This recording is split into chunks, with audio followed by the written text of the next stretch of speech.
Hello, JT here. I suppose this video deserves an intro as it's very different from anything else I've done. This is just gonna be like a cool secrets, maybe some things you didn't know about Deceit, some Easter eggs, or maybe just some gameplay feature you didn't really know existed. So yeah, with that short intro, I hope you enjoy this things you didn't know about Deceit, and maybe you learned something new from this video, or at least find it interesting. Right, on with the video. First off, something as simple as a little name copying. The way this is executed is simply to press on change name to get the pop-up for it while you're searching for a game. And when you've loaded into your game, you'll still have the pop-up. So you can then change your name to whatever you want and include other people's name in it. That can lead to some quite confusing situations where you end up copying somebody else's name.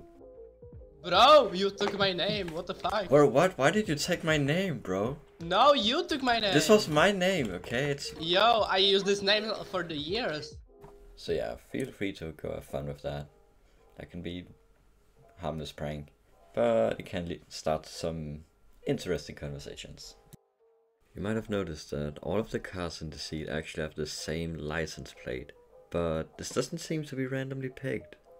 As you can see, it spells out something you probably know about, BDSM. I don't know what the R at the end is supposed to mean, but I definitely know what the first 4 letters is. And if you don't, well, I guess you can Google it, because I'm not sure I'm allowed to explain it here on YouTube. All of the trucks in the game also have the same license plate, but I couldn't find anything as interesting for them as to what they may mean. Number 3. Blood bags follow you? Here's one that you might actually be able to use for some gameplay. And that's the fact that blood bags actually follow you for a short while after you drink them as infected. Now, this can both be a very good tool for the innocents and a big weakness for infected. For example, if you drink just around the corner and then turn the corner, you will still have the blood bag in your mouth and it will drop to the ground and stay on the ground. This information can be used many ways. Number 4. Glitch spots. Now, this is a problematic category, maybe. It's very important to note, you're not allowed to use any glitch spots in any public game. The only lobbies where you can use this is private lobbies. Because if you use these in a public lobby and you get reported, you'll get banned. And that's just how it is. Obviously, it's against the rules to use the glitch spots.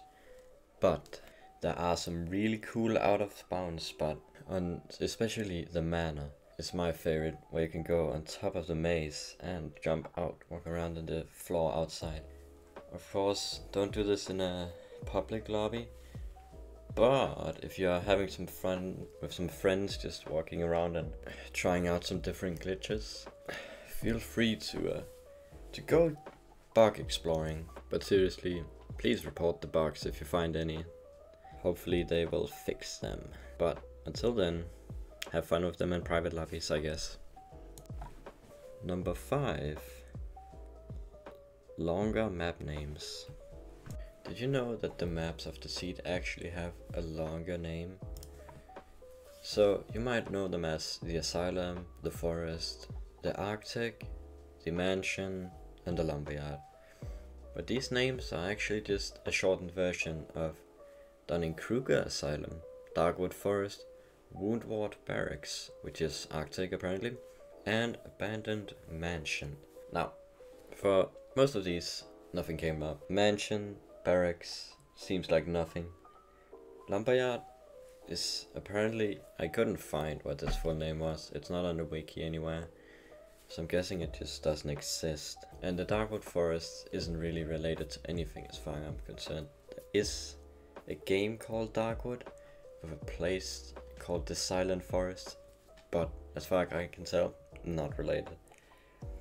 Dunning-Kruger, however. Now, I'm not an expert in the Deceit lore, but the Dunning-Kruger effect is something I definitely know of. It's simply a cognitive bias of which some people overestimate their knowledge, experience of a subject, the less competent they are. And the more competent somebody is, the more likely they are to underestimate how good they are at something. Now, how this ties in with the law of deceit, I'm not too sure, but I'm sure it's significant in some way. If anybody happens to be an expert in deceit law in any way, I wouldn't mind a comment explaining how this relates to the law of deceit, but I doubt anybody's gonna know that. Number 6. How the hell does the loot booth even work? So let's open a loot booth token. Come again soon. And there we go. Legacy. Now the odds are pretty straightforward. There's a 90% chance to receive an item from a cop, which is just there's a 10% chance to receive credits. It's pretty self-explanatory. Common, that's a 50% chance that any cop is common. 37.5 that it's uncommon, rare 10%, legendary 2.5. Where it becomes a little bit complicated is with the legacy rewards. How do you even get them? Well, it is as follows. Whenever you get a duplicate, there's a 5% chance that that duplicate turns into a legacy item. This means that there's not a 5% chance that an item is a legacy.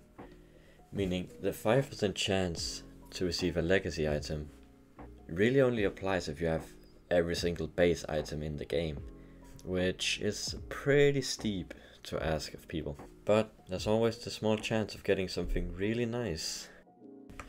How do the country shirt work?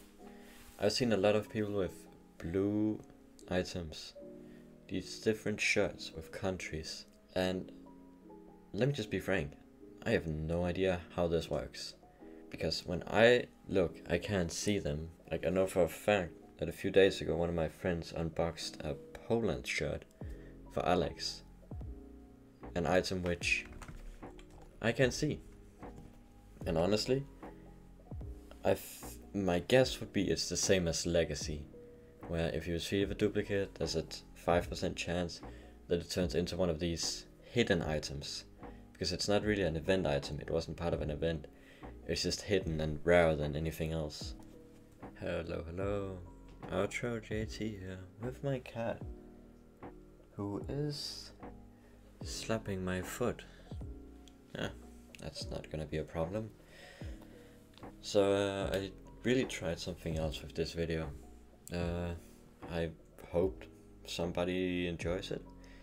Very different from my usual gameplay videos, which have been most of them.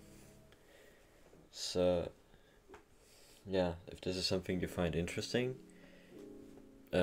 please let me know. If you got any more ideas for another video like this, please let me know in the comments. If you absolutely hated it, still like please, but you can let me know in the comments. I'm just trying something new to see how it might go, because this is something an idea I've been sitting on for a while, and I really hope to make it work.